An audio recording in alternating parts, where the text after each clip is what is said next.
natin. Hindi naman kami, I don't like to believe na magkaaway kami ni Attorney Torion. I would like to believe na we're just playing our roles. He played his role, I played my role, and well, it turned out well.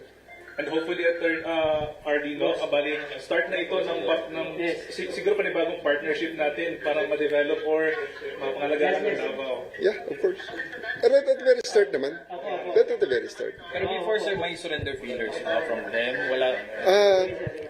Si SILG na lang tanongin nyo. Kasi siya talaga nag-break ng news na yan. Because he is the first one and he is the fall person dyan sa surrender na yan. Pero nabanggit niyo, sir, na kung hindi niyo ito ginawa, itong ganitong operasyon ay hindi.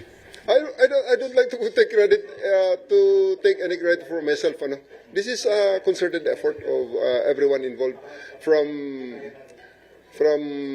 mula pare hanggang hulo na trabaho ito. Nakita niyo naman iba-ibang mga region sa mga nandito. Mensahe niyo po, RD, sa mga pulis na magdamag na nagbabantay sa KOJC. Ako nagpapasalamat sa ating mga kapulisan, sa ating mga kabaro, na lahat ay napakahirap para sa misyong ito. Sana tuloy-tuloy lang ang trabaho, mahalin natin ang trabahong ito at servisyon ito. And let's be proud that we did our job today.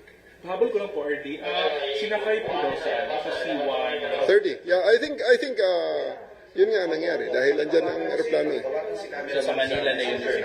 I think so, yeah. Yung C-130 po is nandito sa Davao na mataan kanina. Yeah.